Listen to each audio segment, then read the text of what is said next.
Go ahead. Okay, hello everybody. Welcome to CACOR Live.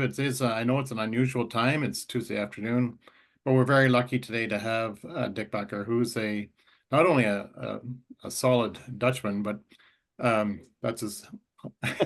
he's he's very qualified in the area of renewable energy. Has been involved in it for decades, and will tell us about how we should best move forward with developing DERs and onwards. His qualifications are already listed there. I don't need to read it all to you today, but we are very lucky. And Dick, I'm going to hand it over to you at this point. And also for those people who want to ask a question, just put it in the chat as a Q. And if it's just a comment, put it preface your comment with a C. Okay, thank you very much, Richard. Um, yes, I'm a Dutchman, as is Richard. So I'm going to speak. I'm very pleased to speak to you all today about renewables and where it's best located. And we think at OREC that renewables are a natural fit for the distribution grid where we live and work, especially when they're owned by the people who are working and living around those renewable assets. So the presentation is going to be in three main sections: a little section on electrification and how it relates to climate change, then a little preview of what OREC has done, or a review of what OREC is doing and has done. Then the meat of the presentation is the Ontario electricity system, how it's centralized and the impact of that on going forward. All electricity systems, when they were created 100, 120, 80 years ago around the world, were built on the same centrally controlled, centrally planned Stalinist model of a big power plant sending electrons to millions of end users who could only pay their bill or turn down their lights. That's the only agency people had. Then I'll do a little bit about OREC, what we're doing as an investment opportunity and a learning opportunity, and questions and answers. So I don't expect to speak for more than 40 minutes, hopefully less. First of all, electrification is the one positive area of climate change action that I see. There's lots of bad news, lots of things going wrong, and unfortunately, climate change is pretty much hitting all of the negative things that the scientists predicted. But it's not making the news these days in a proper way with the policy drivers. But electrification, because it is cheaper in the energy use, is going to overtake other sources of energy. Because it's cheaper, it's using fewer joules to do the same amount of work. Therefore, it can absorb more price increases in electricity costs. Electricity costs in Ontario are extremely low relative to the rest of the world. What we get for that electricity is a lot of good work. Anyway, electricity, I'll get into it in more details, is cheap because it is very efficient.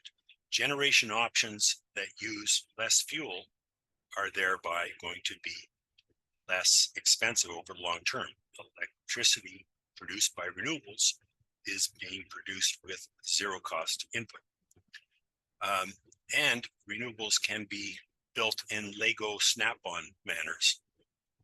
One solar panel is the same as 150 solar panels. It's just they're snapped together a little differently. Innovation around things and services that we want is driving the cost of renewables down. Nobody wants to buy kilowatt hours. That's what the local distribution companies, the electricity suppliers, think they're selling. They're selling hot showers and cold beers, or the ability to have hot showers and cold beers. Most of the rest of the world has higher cost options, or fewer options and higher electricity costs. So that's where the innovation is coming. Not from Ontario, where we give people a 13% rebate on their electricity from the taxes, which I personally think is wrong. So the future of electricity will be, so the future of our economy will be more electricity, but it'll also be more flexible in demand and with customers who have more agency. So three key drivers of OREC's behavior is the concept that a renewable energy asset owned by my family or my neighbors looks a lot better than one owned by some distant foreign bank, pension fund, or big company. If we own it, it looks different because we own it. It's earning an income for us to pay our mortgages. Our goal as OREC is to ensure that more of the electrons, jobs, and profits stay local. Money doesn't all have to leave the community. And a key thing for all of us to keep in mind is that our electricity bill is our most direct relationship with climate change. So whatever you do with respect to your electricity bill, driving down that cost, driving up the efficiency by more use of electricity that then in turn costs you less, is a positive impact on climate emergency. So there is no path to net zero without a massive growth in electricity, and it will over time, and it is now squeezing out. It'll never completely squeeze out gasoline, but it is attacking the mobility uses of energy and the heating and cooling uses of energy. Natural gas is mostly for heating and cooling, gasoline, diesel for transportation. Electricity can do both of those other functions in very flexible, manageable, and efficient ways. There's a law, a theory called Wright's Law that says technology costs fall consistently as production grows. So this first chart shows the growth in solar installations from 1910 to this year, or actually 2 years ago, and it's continued on. This shows the cost declination over the last 20 years or 40 years. The first solar panels were built in the 1920s, 1920s, 30s, I think. So it is, sorry, the first solar thermal were in the 20s. First solar photovoltaic was in 56. So since 75, you can see what's happened to the cost of kilowatts. And this is the cost declination of batteries versus the volume of batteries being built, being installed. So these three critical renewable sources of energy and sources of storage have been dropping in price and going up in volume consistently over the years. So that's all I want to talk about, the generality of electricity right now. So a bit on OREC. What we are is a for-profit cooperative created in 2010, initially to work in the feed-in tariff regime of Ontario. We've now grown to 1,100 plus members and quite a portfolio that I'll show in a moment. Our mandate is to produce power as close to the community in which we live, the Ottawa area, Eastern Ontario area. So keep the jobs, electrons, and profits local. We have built these projects across Ontario a couple of years ago because of when we were created, we wanted to be Ottawa focused, and we are, and we were and still are, but the electricity system in the province is a provincial-wide system, and we'll get into reasons for that. So we did expand our catchment to Eastern Ontario and now to all of Ontario. So we accept members from across the province, and we can do projects across the province, but we want to do those projects where we have community support for them, where we have members. So we will always stay focused around these four areas: Ottawa, Eastern Ontario, north of Toronto, and the two projects in Huron and Bruce County. So you can see it's a combination of solar, fixed solar, solar tracking, wind, and energy retrofits. The other important thing we're doing is we're an advocate for distributed energy resources. More on that to come. Since 2012, when we built our first project, we've raised over, now it's $13.5 million in equity from our members, besides the membership share.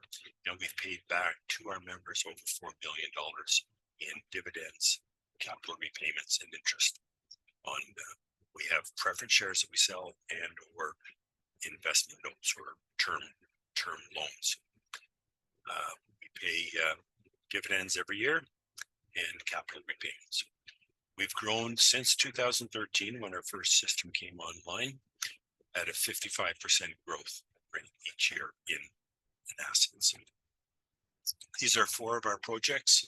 Hubby Industries is a manufacturing research R&D manufacturing welding company south of the airport. In Canada, we have Manotick Point, top right-hand corner, the Alford ground mount project in Alford, Plantagenet, as it was being constructed, is now green fields of grass, and the Tiverton wind turbine that we purchased from the developer just outside of the Darlington, the Bruce nuclear plant. So we'll talk about that later. So we own 2 wind turbines, 31 solar, and several energy retrofit projects. This is our latest addition. We built a 250 kilowatt solar net metering system at the Museum of Science and Technology in 2018, and we're now expanding it by 3 times.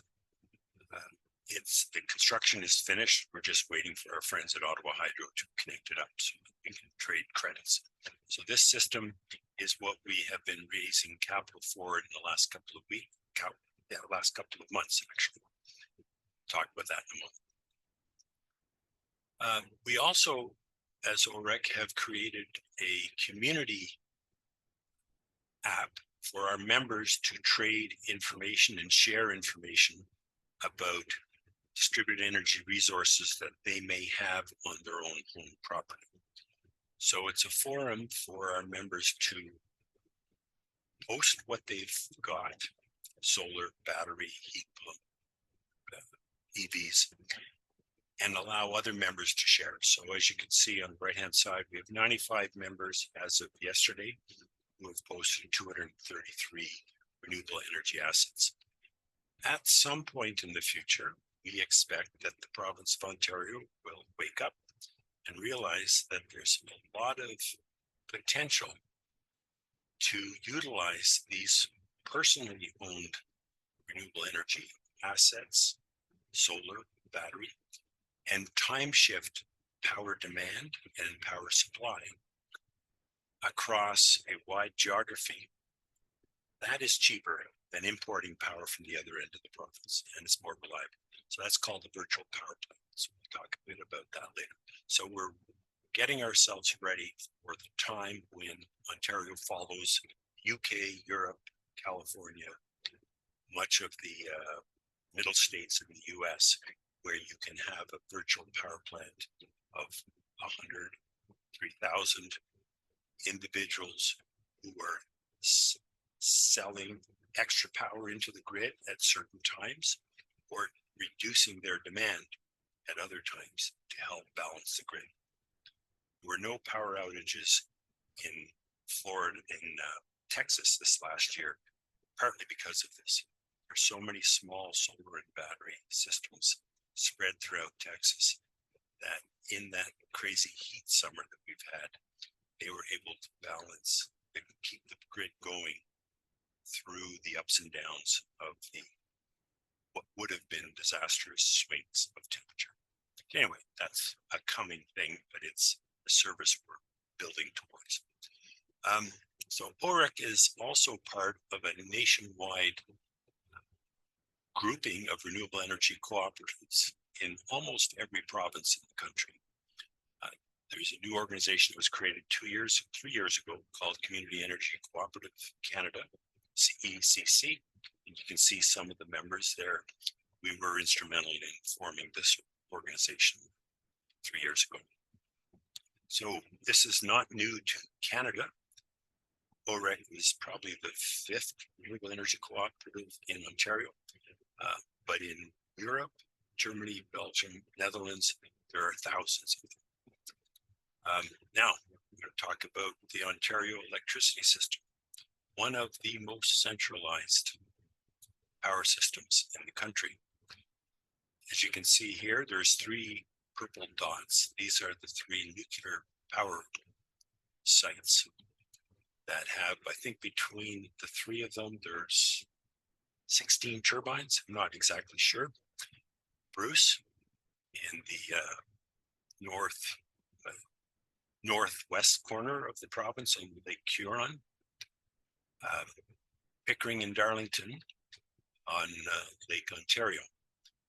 Those three sites produce between 48 and 62% of our power, depending on the time of day and the season. That sounds okay. However, keep in mind that this little circle is the conduit through which Eastern Ontario, where I live, Richard, and most of the people I think on this call live. There are 5 lines, I think, that carry 70% of the electricity that Eastern Ontario consumes. There is a large hydro plant in Cornwall, a couple of medium-sized plants up around Pembroke, Renfrew, Almont, but they are trivial relative to the real need of Eastern Ontario. NZB plant here in Ottawa, and a bunch of solar. Don't think there's any wind really in Eastern Ontario producing right now. So the problem with this is we're highly reliant on that corridor, and we're highly reliant on these three systems. Throw a Molotov cocktail over a fence and you can knock out a transmission line or a link to those big power plants. Our little relatively small wind turbine, it's 2.3 megawatt, is sitting very close to the Tiverton nuclear plant in Bruce. The Bruce nuclear plant is built and operating 24 hours a day to feed Toronto. So everything in Bruce is flowing towards Toronto on the high-speed transmission lines, and then shunted off and comes back to the community of Tiverton, where the workers live.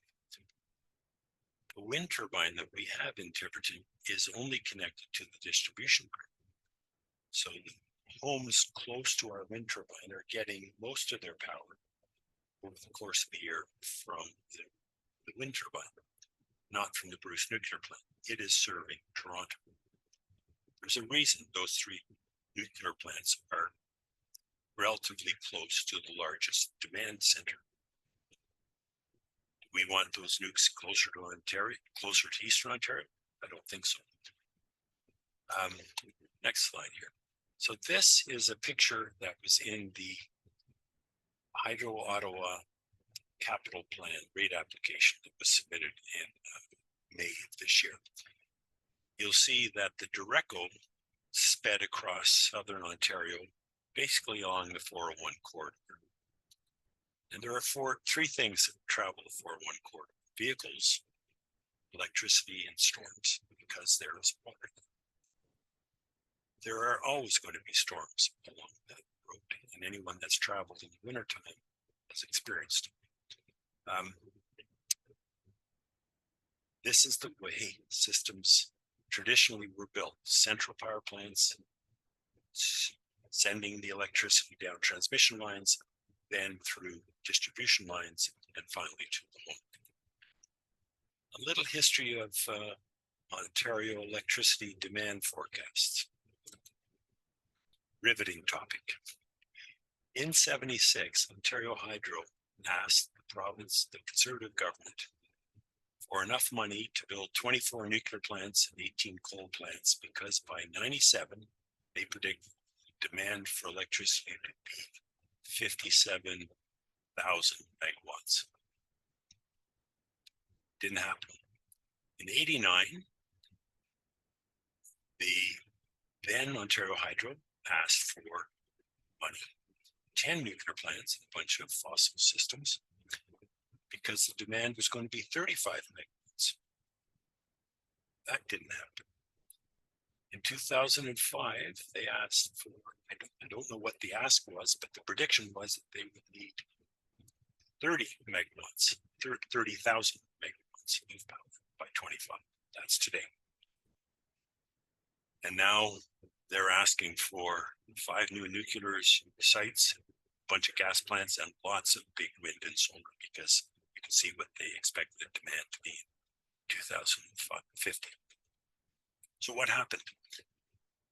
Bill Davis and the Ontario Conservatives freaked out when Ontario Hydro asked for that money in 76 and canceled everything.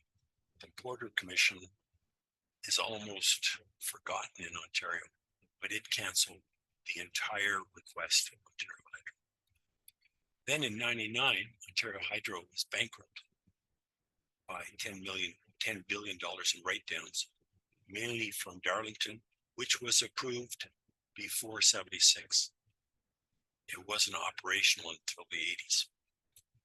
The all-time peak consumption for Ontario was only 27,000 megawatts in 2006. The highest consumption this year was 25,000 megawatts. These numbers are below any of the forecasted demands. How is that possible? So they're able to be so wrong because their planning is focused on low demand for a centralized generation. They assume the area of Ottawa is one big demand center. The area of Essex County is another demand center. They're not looking deeper into those areas as to what's driving the demand and what technology is coming to reduce the demand. They overestimate all the new technology changes as pure demand growth and are underestimating innovation. So the biggest source of new services or of new, I want to say new supply, I guess it's true to say new supply for North America, was the computer sleep function on all our computers. So when you walk away from the computer, it goes into sleep mode and doesn't draw power. That function, along with thousands of other little functions, has just collapsed overall demand. We've had a 1 to 2.5% annual growth in demand until the last 2 years. But even the EVs are not having a massive impact on demand because you can time shift the electric vehicles. Right, so demand is not growing the way they're saying. New technologies and techniques are happening faster than they can build out new technology, new nuclear. And utility operators, I think this is the core of it, earn money by spending money on wires and transmission stations. They have a monopoly. They know how to do this well, and their bias is to build more. The impact on us as ratepayers and taxpayers is costs are rising because generation is further and further away from the endpoint. We're looking at the possibility of bigger and more stranded assets. And a centralized grid that supplies Eastern Ontario along a weather event corridor for one is making us less and less reliant. New generation costs. The big utilities want to do big projects. Here you can see what the relative costs are for these different types of technologies, big centralized power plants. Distributed energy resources are the cheapest things and are closest to the demand because they're smaller and modular, and therefore have less of a cost impact on transportation, on transmission and distribution. They're going to drive up some distribution costs because you got to rewire things differently in circles like the internet rather than single one-way roads, which is what we have. So distributed energy resources are biomass, biogas, run-of-river, rooftop solar, small wind, localized storage, and most importantly, demand response controls like two-way charging, time of use billing. These things make people more aware and understanding of the electricity system that we unfortunately in Canada just take for granted, and therefore are trapped in a higher and higher cost. So electricity bills, who looks at their electricity bill? Most people don't. In Ontario, there's a couple of categories. There's the commodity pricing, the price of the kilowatts that can be tiered. So much for the first kilowatt or 1,000 watts. Sorry, for the first 1,000 kilowatt hours, and anything over that is a higher price. Or it could be time of use rating, which has now got a second version of time of use, the ultra low overnight time of use. This was brought in a year and a half ago specifically to encourage EV drivers to charge their cars when we have too much electricity on the grid. So I drive an EV and my wife drives a hybrid, plug-in hybrid EV. We charge both of them between 11 p.m. and 7 a.m. Never any other time, because between 11 p.m. and 7 a.m. the cost of electricity is 0.28 cents a kilowatt. Between 4 and 9, the cost is 28 cents. So my Scottish wife is not going to plug in the car or do the dishes at 28 cents, nor will I. So we time shift things. It's minor, it's simple, and we don't have to go to a gas station ever, or almost ever, because of that. So that is the commodity. So you have three choices for commodity, but the bigger thing is the delivery charges. There's delivery on the distribution, and that's where Hydro Ottawa charges us on average about $34.51 a month. That's a combination of their share of the transferring of electrons from the transmission grid to your home, the delivery cost, poles and wires and transmission stations, and a little bit of line loss adjustment. Then there's regulatory charges because we have a big system to operate. You can't change that. HST. Commercial customers have a global adjustment fee that they pay, not the retail customers. And then there's, I think, the cockamamie Ontario electricity rebate, where the government in power takes our tax money and pays people to leave the lights on, inducing more demand, I would say partly to justify the nuclear plants. That's 13% of your bill. So you're getting, my taxes are helping to pay everybody else's 13% of their bill, driving down their bill, but driving up the cost of the taxpayer by $7 billion. If you took that out, there would be more of a market for on-site renewables. So this is what the structure of your electricity bill is. I would say we should be building generation closer to where we live, work, and play. Distribution system, often called DX, is what's operated by the local distribution company, Hydro One, Toronto Hydro, Kingston Utilities, etc. We live in their distribution grid areas, and I would say there should be more renewable, there should be more electricity generated within our little areas. There's all sorts of untapped capacities inside of each one of our distribution areas. EVs are electric vehicles, are cars that can draw power and supply power. Not all of them have the vehicle to load or vehicle to building or vehicle to grid, but that will be coming. There's no market in Ontario for it yet. But offline, I can explain how you could do that if you have solar on your building and a two-way meter. Anyway, so EVs are assets that could be used to help balance the grid even more than the ultra-low overnight rate. Residential solar and home solar or solar on arenas, hockey rinks, any facility that's going to be an emergency recovery site should be able to produce power and trade it for money going forward. demand management, heat pumps, all of these things can store, time shift, supply, and or demand. So the world is moving towards more of a consumer, is moving towards a world where customers have more agency over their bills, over their options. But this is also confusing for a lot of people, leads to polarization and is a godsend for misinformation. So people need to know who they can talk to, and that's one of the reasons why we created the ORX Community Exchange. I'm not going to talk to this slide. I think it speaks for itself.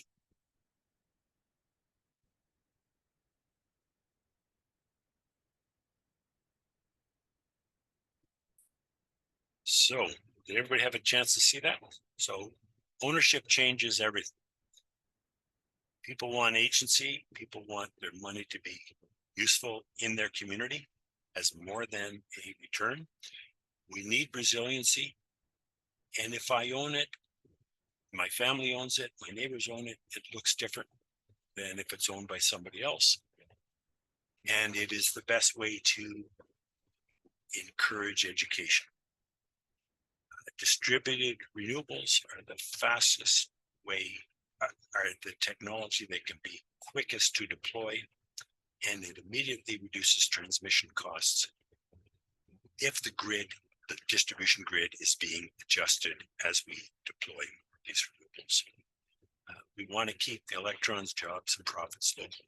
There's a new category called unwired solutions that is being encouraged by the Ontario Energy Board, but I don't think is being picked up on by the local distribution companies in the way that they should be. That can drive down the distribution costs of the LDCs. And we always will need a publicly owned common grid to bind everything together. The problem I see is Ontario's default approach with all electricity is big, large generation facilities connected to the transmission grid. So in the next couple of years, later this year, there's going to be the second phase of the long-term procurement cycle. It's called LT procurement for big gas plants, wind, solar, and battery storage. And then in 26, they're going to have, so every 2 years, there's going to be a long-term procurement. And then every other year, there'll be something called a medium-term procurement of the same technologies. It's just the terms and sizes are adjusting, but they're big centralized facilities. And these will incite local opposition because they're so large. I don't want to look at 100 wind turbines, but a wind turbine with some solar and a battery is not as obtrusive, and I'm more likely to trust that those electrons are going to be serving the community rather than Toronto. We're not all here to feed the Toronto demand. Toronto should be producing some more of its own electricity. But the province is realizing that the real need is on the distribution. So in 26, they announced this year that they're going to start a new program called the Local Generation Program. Starting in 26 with recontracting of existing FIT contracts, there's about 7,000 of them that are going to start coming off contract in 2030 in stages. And then in 2027, they're going to start a new procurement of new generation. But again, their thinking is around big solar projects on rooftops, and they want to do it through some kind of competitive bidding, which again is going to make things more complicated for small suppliers like OREC and others that aren't in the utility business. The feed-in tariff program that was so poorly rolled out in Ontario was actually a very good program because it provided certainty, pricing certainty, and a relatively easy way to bid for small non-utility players. That was very successful. It just wasn't promoted in a way that was well understood. and the opposition parties had a field day.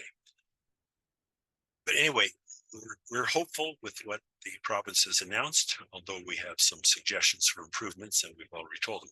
The other thing is that the Ontario Energy Board recently has been calling for local distribution companies to consider non-wired solutions on the distribution grid that uses distributed energy resources through third parties who can do things cheaper and quicker than the LDC.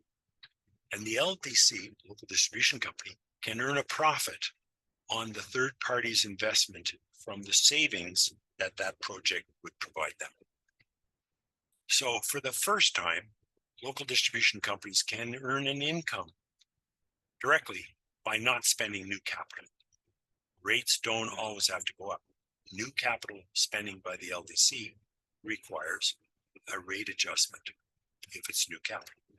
So there is a way for the LDCs to grow their business without spending more money, effectively by being efficient. So what are some non-wired solutions? This is a map of Ottawa, of the Hydro Ottawa distribution territory and all the distributed energy resources, solar, for the most part solar, and a few battery systems in this territory, owned by citizens or companies that Hydro Ottawa is aware of. There's a number of accounting changes that could enable these and other systems to drive down the costs. One is net metering for sale of kilowatts, not just credits. Today, if you put net metering on your building, you can only get a credit for 12 months of consumption. You can never get paid for that. I'm saying we should be able to get paid. We'll build larger systems. There should be net metering allowed on a single property and credit that over generation to multiple meters. For example, a housing co-op with 50 units and the hallway lights, if it put a solar system on that building, could only credit, so let's say a 300 kilowatt solar system to 1 meter, not the 51. They should be able to spread it across 51 meters. Hydro Ottawa was very helpful in submitting a letter to the ministers suggesting that they would do the accounting changes to spread this service across 51 meters. This is an accounting change. It's not a technology change. Community solar, where say OREC or some other community organization raises capital from the community for a wind solar battery system in front of the meter on the Hydro Ottawa grid in an area of Ottawa or Kingston or Toronto where the grid is constrained, a la Canada North. We could own this system and provide those kilowatts right in Canada North. And the credits for that generation would go to the members who invested in that system. It's like a solar system on your roof, but it's not on your roof, it's down the street. Battery systems finance the same way without the generation. Disaster recovery systems, any building that's going to be used in a climate crisis should have solar and a battery so that it can earn money during the 25 years when there's no disaster, and in a crisis be islanded off and be a self-contained generation island in a crisis. That's not allowed in Ontario today. Again, a regulatory accounting change, not a technology change. Virtual power plants. OREC has 1,100 members. 95 of those members have DER assets of their own. I'm certain that there's another 100 members that have solar, battery, EVs, heat pumps. We just haven't reached them all.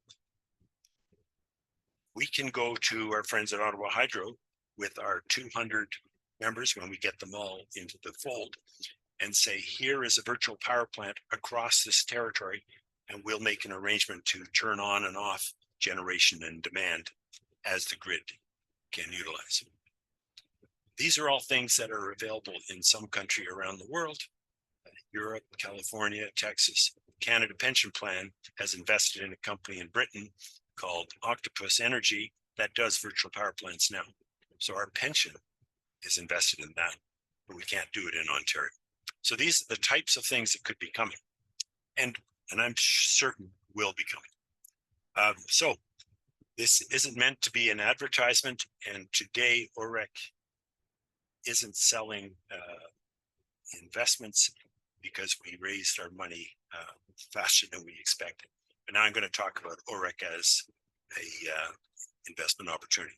We develop or purchase renewable energy projects. Members join to invest or not to invest.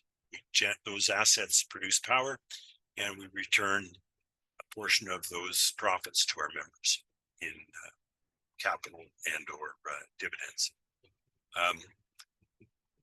As I mentioned, we did raise $1.5 million in 10 weeks through 3 investment products. 2 of them are preference shares. That's a cooperative word for preferred shares. So the Class E shares are 10-year terms, RRSP and TFSA eligible. We've closed that because we raised everything that we need. So the expected average dividend, 4%. Can't guarantee that, but that's what we are targeting to provide. Then the other option is a Class A share, which is a 20-year term. Again, it can be RSP or TFSA. And again, same minimum investment of 500 for one, or 5,000 if it's the first RSP TFSA, because there's certain people. Then we also have in member investments notes. This round, we only were looking to raise 500,000. We did that. So this is sold out at this point. Our offering statements are valid for a 12-month period from the time we submit. So this offering would close February 26th, I think. We needed 1.5 million for our museum project and the wind turbine project, buying out our partner there. We don't want to raise too much money because we owe it back. So we stopped it at 1.5. If we close on certain projects that we're in discussions with, we may reopen it so people can make their RSP contributions or whatever contributions they want to make, or investments, I should say. As I said, these can be RSP or TFSA. The registered account holder is Canadian Workers Federation in Nova Scotia.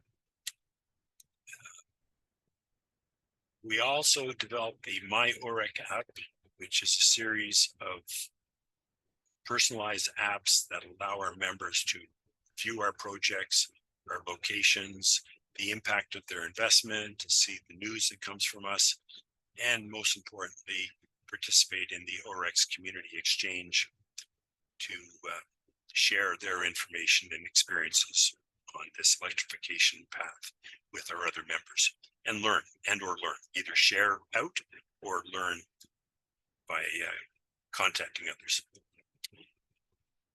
That's it. So please consider joining OREC. I know members of CACOR are more knowledgeable than the average person on energy and climate action. We need knowledgeable people, but most importantly, because this is a political challenge. It's not a social, it's a political social challenge. It's not a technological challenge. We need people to participate with their money in the creation of the future that we need. Politicians, when we speak to the politicians, they always want to know what our membership is, because they know that if we are 1,000 members, that's almost 3,000 voters. One person in a family has brothers, sisters, cousins, uncles that they're talking to about this. The more members, the more powerful and leverage we have. The more members we have, the more investments we will get, and the more safe those investments will be, because it's spread across a wider range of people and communities. And as I said, I keep coming back to it. Our members are friends with knowledge who are willing and interested in sharing. We need advocacy. We need people to protest with signs, but we need people to invest in their community and see that investing in renewables is having a direct impact on climate change. Thank you. I welcome any questions. Hey, thanks very much, Dick, for a great talk. I really enjoyed that. Of course, you're speaking to the converted here, but I've always wondered, what do you think is the best way for homeowners to adopt, conversion to renewable energy? Because I noticed when you had your list of areas where you're investing in, it seems to be large corporations and so forth, or certain large whether it be microgrids or solar outfits and so forth, but not in the individual homes. But really, when you think of where the energy is being consumed, there's certainly, yes, there are the large people like the Ottawa Hospital and so forth. That's another conversation. But then, of course, there's all the homeowners who have to be somehow converted. So, What do you think about that? So we are, first of all, OREC is a for-profit cooperative. So we have to do projects that are profitable in the political environment that we're in. So, and we have costs to run the organization. And we can't invest our members' money profitable. It doesn't have to be really profitable. We don't take big risks, but we can't go below a $200,000 investment in a particular project. And so that's why we've chose early on not to be owning projects on homes unless they are owned by us over the 20 years. We do help our members we help our members get the information and share the information on solar on their own home. Putting solar on your home can drive down your costs, but what we would really like to do is allow, when we were started, we thought we could do community solar. And that's where, if you don't have a roof that's good for solar, you could invest in a community solar project. If you have a roof that's viable, do it yourself. But if you invest through OREC, we can do it 3 times cheaper because we're doing it in scale. Right? So a project that we build will cost about $2 to $20 to maybe $2.50 to $2.50 a kilowatt. Doing it yourself at home will be $2.80 to $3 a kilowatt. Right? I don't want anyone to peg me on those numbers, but the scale of projects the cost of a solar project goes down as the scale goes up. Sure. That's kind of normal economics. And the province today doesn't buy any small projects. So we're doing net metering where we sell to the building, and the Museum of Science and Tech and the 2 school board sites are big consumption centers. The arenas that we're talking to and the other facilities, they are all big customers of electricity. So we can directly reduce their consumption. Putting solar on your roof is not going to make you wealthy. It's an insurance policy against the electricity rates going up, and it'll probably pay back. Every time the rates go up, your payback period goes down. Right? So if you do an analysis today with the rates, the other thing I didn't mention, that Ontario electricity rebate that is now 13.2% of your bill. That means if your bill in total is $100, your actual amount that you're paying, because Richard and Dick are contributing to the taxes that are reducing it by 13%, your actual bill is $87, 86 point something. The actual subsidy 2 years ago was 19.3%. Your bills, everybody's bill went up 6.2%, and there was not a single article in the news about it. I have been in touch with a writer at the Globe and Mail, like Matthew McLaren, and I asked him, why don't you do an article on this? Ford got away with increasing everybody's rates, and it wasn't reported on. So at some point in the next couple of years, the credit rating agencies will look at Ontario carefully and say, there's something else you could do with that $7 billion of tax money every year. So why has Ottawa Hydro been slow to adopt in terms of going to the renewable energy, do you think? Why would they be faster? Yeah. No, I'm asking you, why would they do it faster? Yeah. So you're saying, yeah, I'm curious. I can tell you why I think they're dragging. They're actually doing a lot of good in many ways. They're helping us in connecting, and they're working with us on the Museum of Science and Tech, but they did not submit any ideas for third-party non-wired solutions in their rate case. They're not used to having other parties building stuff connected to the front of the meter. When I say that, the meter sits at your property and everything in your house is behind the meter. In front of the meter is the grid. Hydro Ottawa and the other LDCs are not keen on interfacing in front of the meter with other third-party organizations.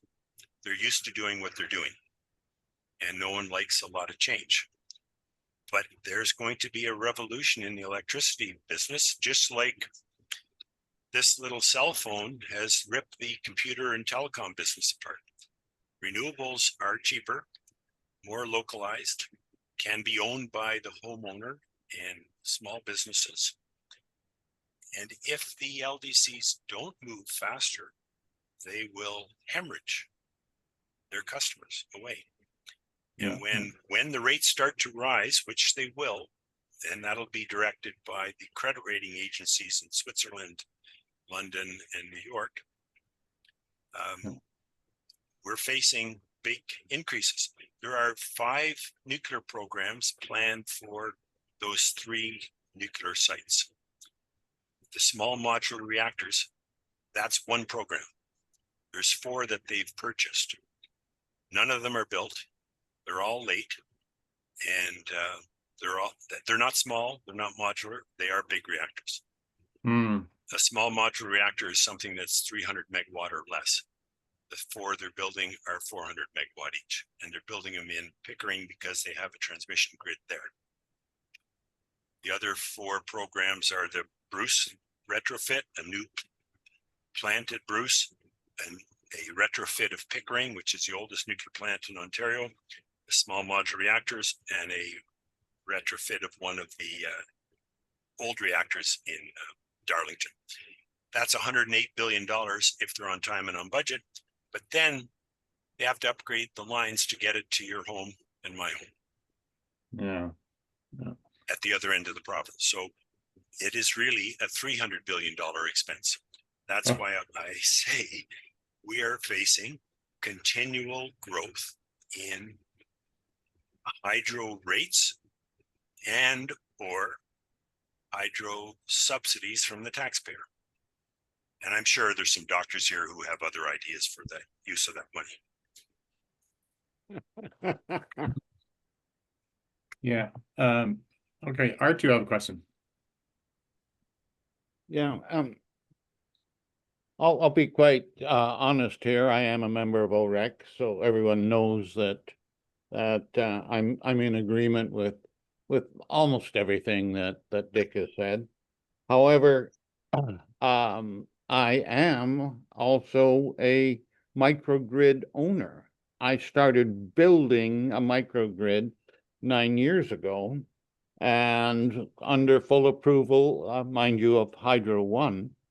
And every time I made changes behind the meter that impacted any energy I might export, I had to get approval, of course.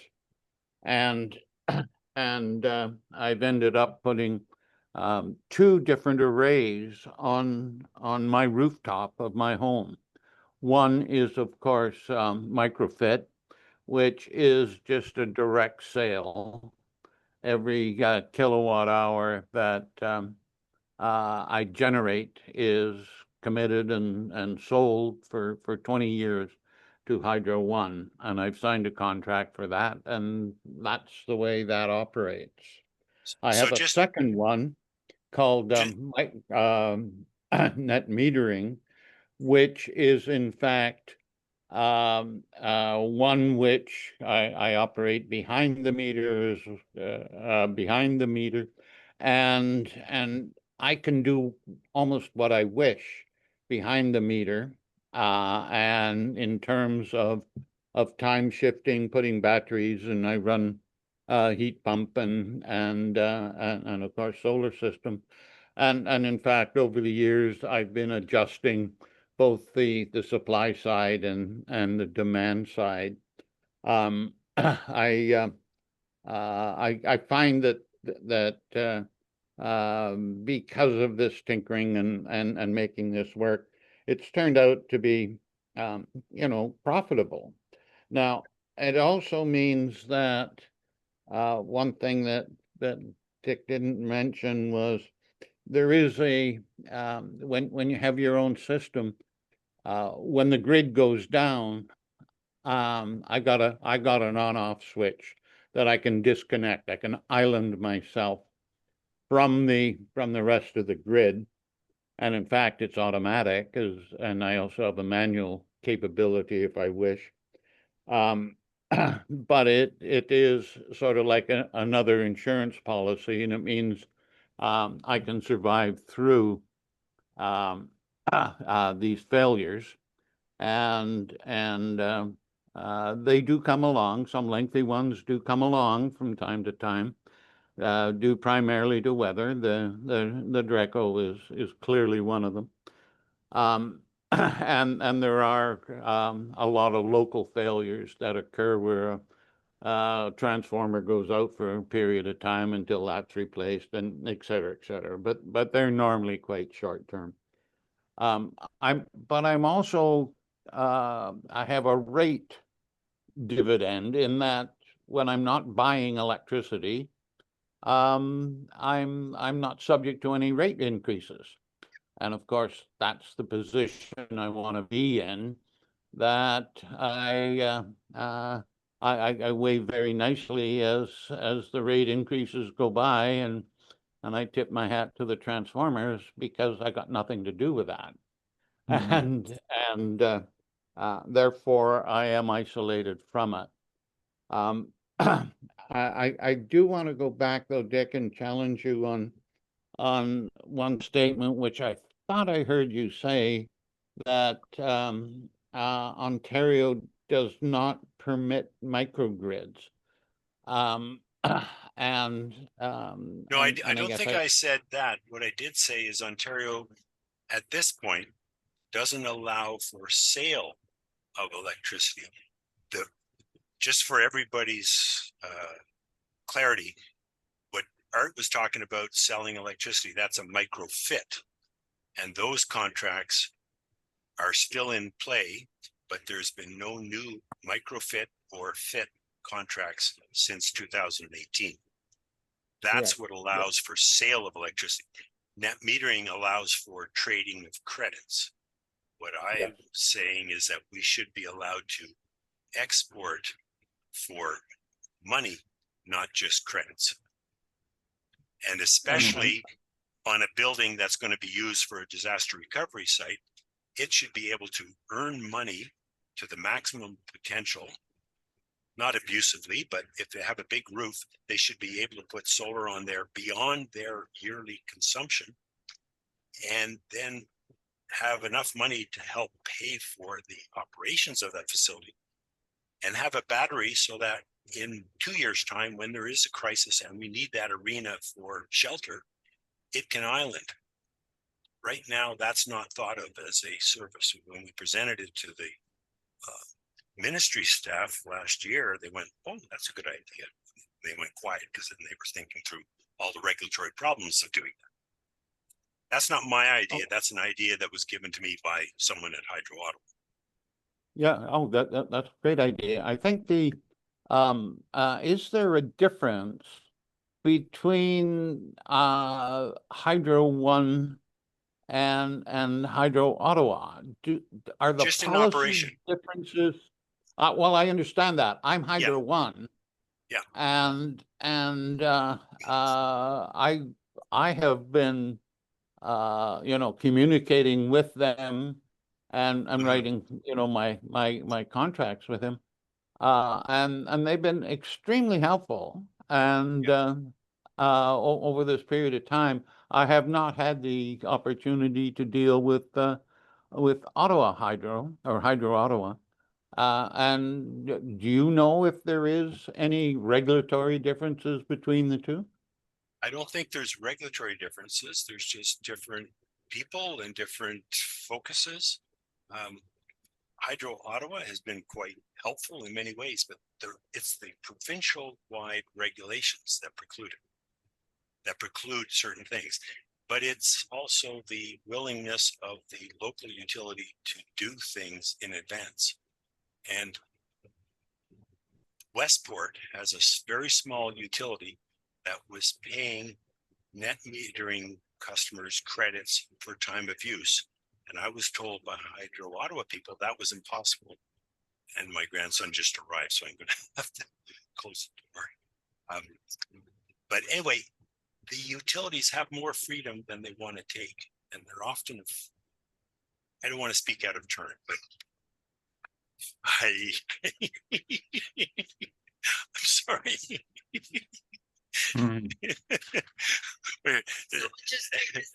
Everyone want to see my grandson? Say hi. There we go. Okay. Say bye. Bye. Bye. Sorry. Sorry. So there are provincial-wide regulations, but the utilities implement according to what they think their freedom is, or have the resources for it. Right? So I see Ali's here too. Perhaps Ali, you go could, ahead and make your comment. You're muted right now. Hello, everyone. Thanks for the invite, Richard, and nice to meet you both, Art and Dick. I am from Hydro Ottawa, from a different. So I was listening. I wanted to listen first, and this is the first time I'm also meeting Orek in a presentation. okay. I recently moved to Ottawa from Vancouver, joined Hydro Ottawa 6 months ago, but I'm actively working on energy and decarbonizations programs, so I can assure Okay. some of the things that Dick has said that, and also reaffirm that definitely Hydro Ottawa with their new rate application have emphasized on non-wire solutions in DER. So internally, I was also involved in a committee that was reviewing our internal process on the approval of projects, right? DER projects. Okay. So we're trying to streamline that. There's a full action committee working inside on the design side and distribution side to be able to be more ready for such projects in the future. For my personal role, I'm working with a few programs. So you guys have heard of probably have heard of Save on Energy, which is a provincial program. And we are also running our own Ottawa Retrofit Accelerator, which is $10 million funding from NRCan. We are helping Ottawa's largest and heaviest consumers, commercial, institutional, MURB, multi-unit residential buildings, to be able to help them study and do assessments, energy audits, covering 75 cents on the dollar. Also with recommissioning, technical feasibility studies. So I met Richard just yesterday, and we had a good conversation. Hopefully we'll be working with the Ottawa Hospital. We've been in touch with them before, but I'll be pushing the case further. I'm the project manager handling the delivery of the program, and it's a pleasure to be here. And I'm also in my past life in Vancouver, also back in the Middle East. I've been driving solar PV, battery storage, and wind projects, commercial, industrial, and utility scale. To date, I've been involved in around 3 gigawatts of projects across UAE, Oman, and in BC. So I'm a big proponent and an advocate for solar PV. I've seen the industry grow, and the prices reduced by over 70% since when we began in 2016 to now. So, and it makes a lot of sense. It makes sense in front of the meter, behind the meter. It makes sense on the rooftop in a car park. It's just how the and I think the government in general, also in Ontario and also in BC, I've seen a lot of push. It's just the matter of getting it all ducks in the row in terms of the permitting process, the regulations, the red tape around approving these projects. And that's where the real key is today. And also getting the right financing, low cost financing for larger projects. And I fully believe that smaller projects, what Dick already had mentioned, economies of scale definitely make sense on the larger projects, but it has to be a mixed bag. It has to be projects which are smaller scale, community scale, because the role of the utility is has changed today. From being a legacy, I would say, business, it's now becoming more decentralized. Customers and consumers have a more active role. It's no longer one-way traffic of electrons. It's both ways. It has to be that way. And it's an ecosystem, right?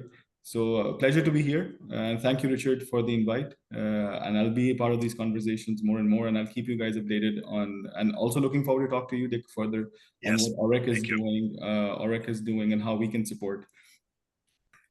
So I don't underestimate the difficulty of turning a ship that's been going down a centralized path to a decentralized market creating, market flexible industry. It's a massive change.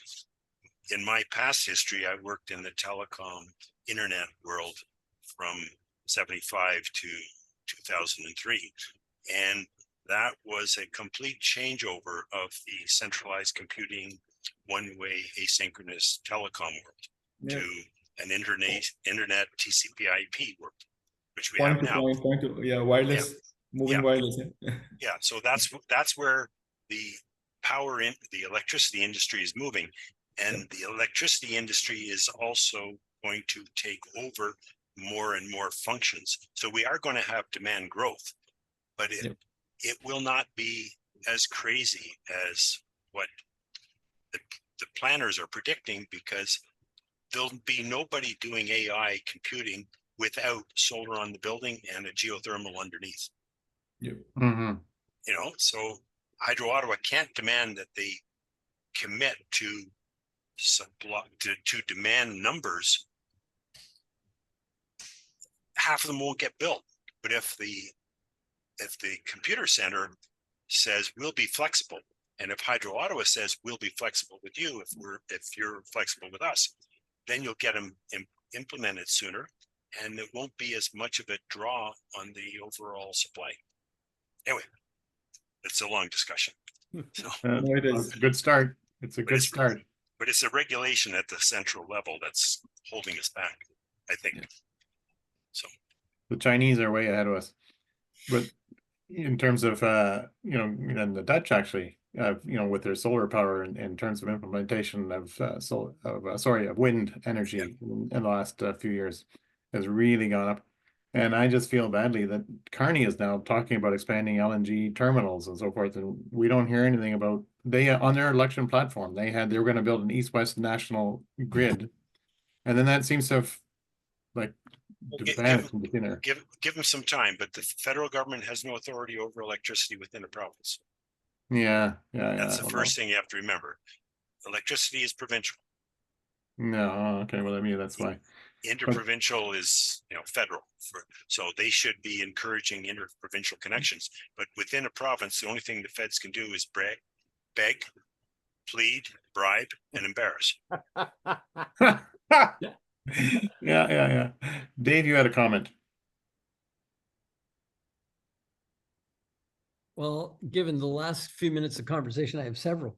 I want to start with this one. The feds, actually, there are two camps in this when you look into political stances. Legally, there's one camp that says, the Constitution gives the provinces all these various responsibilities. But the other camp says you need to look at the other provision in the Constitution, which is for the peace, order, and good government of the country. And under POG, the federal government could literally do anything it wants. That's according to the second group of experts on this. With but political, I want to with political impact. Oh, yeah, of course. Yeah, so feds But, aren't going to tell the same Quebec kind what of to do. the same kind of thing that Trump is doing in, Yep. say, Chicago, Yep. could easily be done here. In fact, in 1970, we had it. Yep. The October crisis. But I want to make a link. There are two things on which I want to comment before we get to my question. The first one is a link to this LNG that was just mentioned. Yeah. And you said that we're going to be going to solar and geothermal, which I think is probably the best way to go. But don't forget Mr. Wonderful in Northeast BC. He wants to have the world's biggest AI facility powered by LNG. You know Mr. Wonderful, right? Yeah. Okay. Yeah. So it remains to be seen what he gets. My next quick comment is that I did look into whether it would be feasible to put some kind of generating system on my house. I had a guy who does geothermal look at my place, and he said, can't be done given the layout of your lot, your neighbors, and where your house is. There's just not room. So, okay, that's out. Had another two guys, in fact, about 10 years apart, when supposedly the price of solar went down by something like 70 or 80 or 90%. And in fact, when I got the second quote, it was higher than the first one. And it's so high that I can't possibly afford to do it, which brings me to my question, because I have in fact chosen to try to put some money into OREC, thinking that it looks like perhaps a better alternative than trying to put a solar system on my house or a wind turbine or whatever. So the question is it more advantageous to share investment risks with others in a co-op like OREC, or to install a system on your own property? Is that a question for me? Yeah. It very much depends on what your personal electricity demand is. I am a director at OREC. I was one of the founders, so I have a vested interest in furthering OREC. But I am also driving an EV, so now I can time shift my electricity demand. So I have a roof with a very low profile and 3 trees to the south. So when the province came up with the ultra low overnight rate and said that they would pay credits based on time value of the generation, my north side is going to produce during the 4 to 7:30, 8 o'clock time at 28 cents. My south side is not going to produce much because of trees. So I put it on my north and my east. Don't have anything in the south. And I have gone through the summer with a $30 a month charge, which is the basic charge. And I've got a $300 credit going into the winter. So Right. the quote that I was given, it would take me more than 20 years to pay that off. Okay. That's exactly what I got. So with the rates as they are today, Mhm. but and with your demand as it is today, are you driving an EV? No, not yet. Okay, so We I'm do. I'm driving an EV and I've got a heat pump, shoulder heat pump. So I do all my air. I don't do much air conditioning. My air conditioning and my to -8, I do get my heating from my heat pump. I have a heat pump water heater. So my electricity consumption has gone up. My bill has gone down. My driving is 90% electric. I see no impact there. So unless you have electricity to time shift, it doesn't make sense to go to the ultra low rate. And unless you do that, it doesn't make sense to put solar. So for you, probably an OREC investment is the best.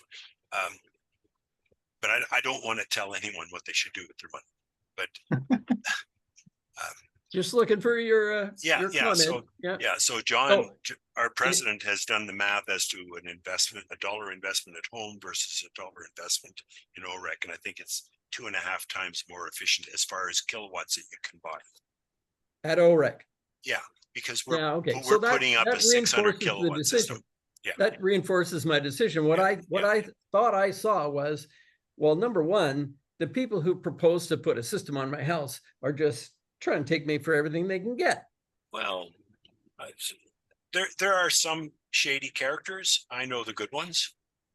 If you're dealing Well, with I mean, I was pointed to at least one of these guys by somebody who shall remain nameless, who's on the call. okay, well, but And also yeah, keep in mind, the solar installers have been jerked around by this government.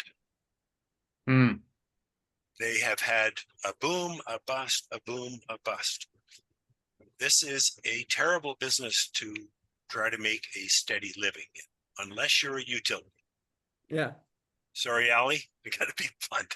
If No. you're a third-party developer or doing what I we're wish doing, this is the reality. I wish it was not true, but it is true. No, it's It's true. very fair. It's fair. It's fair. yeah. So the utilities get a guaranteed rate of return on their invested capital, and the public of this country is, we're all among friends, is incredibly ignorant about the cost of energy. Yeah. We have the curse of cheap energy.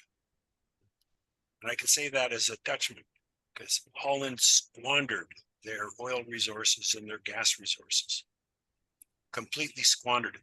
At least Alberta has a underfunded heritage fund. Norway has a real heritage fund. Yeah. My daughter was in Alberta for 10 years. So as a Dutch Canadian with Alberta links, I can say Canada is awful. And Alberta and Ontario have squandered our energy in a way we can't imagine. No, Mhm. Norway Alberta, has I been, spent half my life in Alberta. yeah. So And anyway, I tried to make- advise the previous government about going into renewables in a much bigger way than they're doing. And this government, the current government, has gone exactly the opposite way. Oh, to yeah. the point where now the wind farms down in Pincher Creek, which have got to be some of the world's best wind Mhm. farms, are going to be taken apart. They won't be taken apart. But Alberta is in a better position than Ontario because they liberalized the power grid. And Ontario still has a semi-half liberalized, centrally controlled Stalinist system. So that is the core problem, and we'll do the right thing after exhausting all other options. So I give That's the a solar Churchill quote, isn't it? I know. That's a Churchill quote about Americans, but I do give some leeway to the solar installers because they are running on vapor, on thin margins, and they can see all the potential that's available to them outside of Ontario, but not in this province.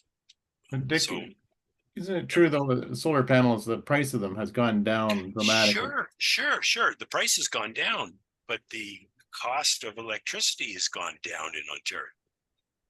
Huh. So that Ontario electricity rebate is the biggest disincentive to putting solar on your house. Take that $7 billion taxpayer subsidy away, and your payback just went up by 5 years. Yeah. Right?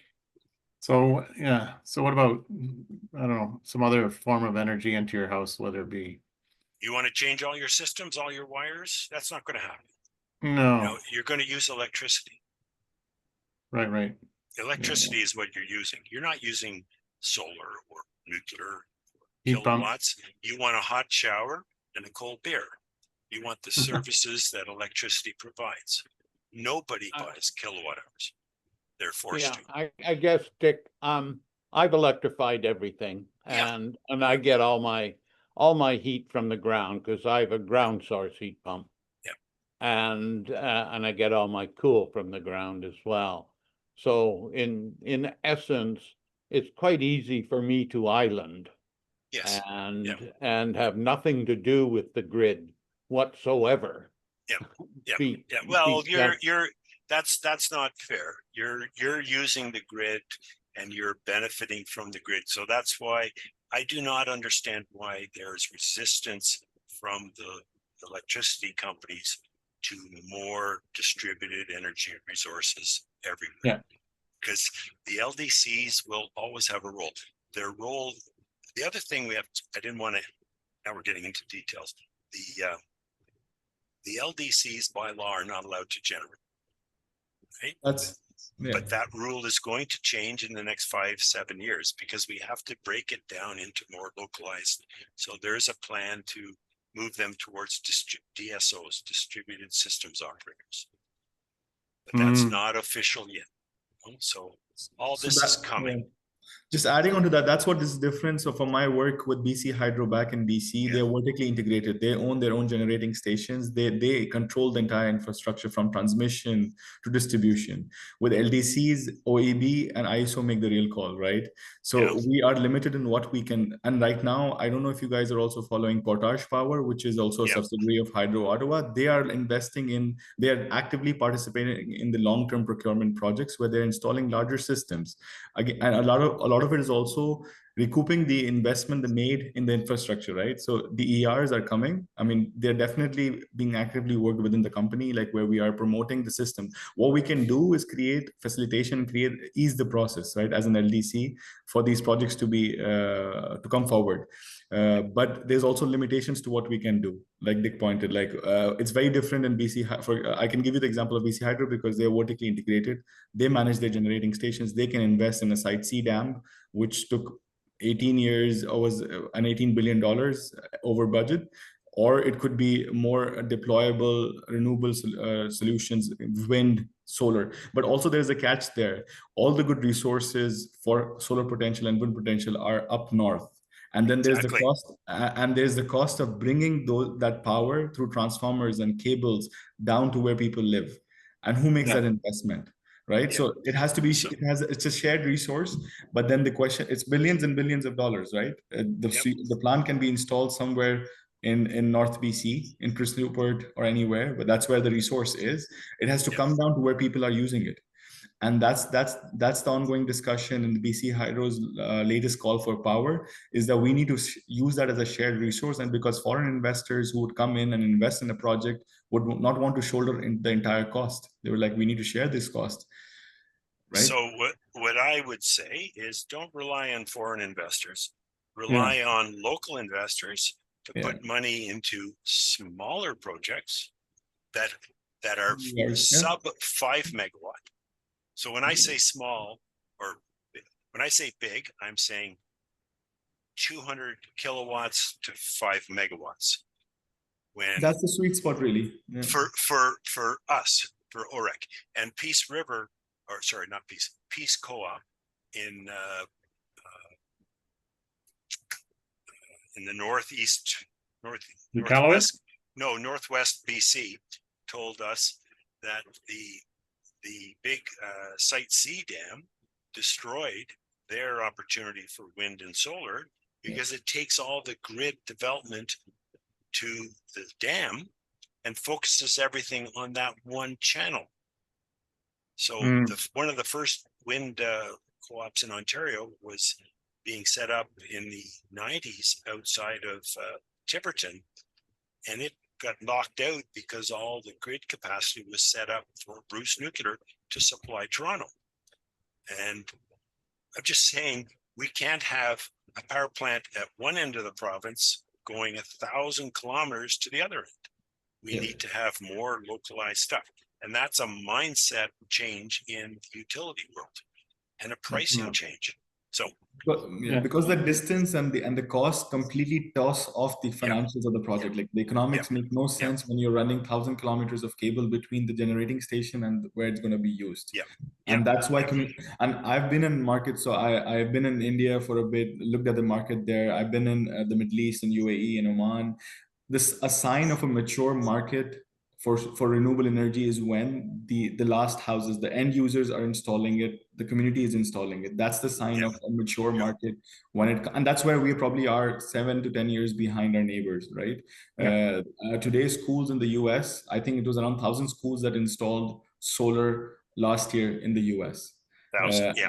And they're generating enough cash flow now to give teachers a raise, to get more, they're generating enough cash flow to have the best facilities within the schools, like playgrounds, and have their teachers get bonuses because they're generating because schools are perfect tenant. Like if you think of a school, it's closed 4 months a year and it's generating all that power that can go back provided you get the like Dick was mentioning, the sale, and not just credits for 12 annual credits, but some sale where they can sell actively on the grid and make money. That's what some states in the US are doing, and most states in the US are going that route. Well, that's why I've been advocating for a microgrid in Manor Park, for instance. I mean, and a lot of people are very much in favor of that. And if they could see that there'd be return on the investment, but then that would require local presentation, but that'd be one place to start, and you could, you know, eventually spread that out across the city. And then Ottawa Hydro and everybody else would stand to gain. Be better for our health too. I think the utility business has nothing but opportunity by having more privately owned generation connected into their local distribution network. It's honestly the evolution of the business model. It comes with its own challenges, like you already mentioned. I know. But this is the future. This is the future. Petrol stations today, gas stations today are installing EV charging because EV is the new way to go. I mean, their revenues will go down if you don't have options for EV charging, because that's the new business model for mobility. So now you have all these Shell stations across China, Singapore, California that now have proper hubs and stations for EV charging, because that's the future of retail mobility, right? They cannot no longer serve only oil and gas, diesel and petrol. They need to have options for EV. And that's similar what's happening in our industry, in the LDC industry, where we will have to have different sources. We'll have to have carbon capture. We'll have to have nuclear, small modular reactors, and obviously the assets that are already invested in dams that need to be maintained and spend money on, and also solar and battery. So I think, I mean, and it's going to change with as it goes, I think, and that's what the mandate is for us in Hydro Ottawa, is to push and facilitate the process and businesses that are coming forward to be able to get these investments put in the right place, and for us to facilitate the process for the approvals and for the connection and interconnection. I agree with that, Ali, except for one thing. I'll take the 100th nuclear plant that comes off the same production. I don't want the first 99. Until you've got 100 from one production facility, it's not proven. Yeah, that's true. Right? So we are the testing bed for the world with that Westinghouse, not small, not modular reactor in Pickering. Tennessee Valley Authority is not sure they want to buy the second. It's a huge investment. Well, it's a huge investment that can't be guaranteed, and it won't be fixed until you've built 10 or 12 of them. Yeah. Right. That's why, I mean, it makes much more sense for me to invest into solar, wind, and so forth, and heat pumps. What do you think? Well, you should do that. You should do that. We all should be doing that. Not for the climate, just because it's cheaper. Yeah. It's cheaper, period. Cheaper and faster. Yeah, cheaper and faster, and it's a better home. But you also have to do some insulation, I assume. So anyway, I'm going to have to go because my grandson is beating on the door here, and I got to drive to Perth this afternoon. Okay, folks. Well, thanks so much for having us, and Elliot, thank you for joining us. Pleasure. Yes. Great to have you. Keep the discussion going, Richard, and I'll get back to you on your emails. Okay, thank you. I look forward to meeting you face to face, Ali. Okay. Likewise. Bye, everybody. Bye. Bye-bye.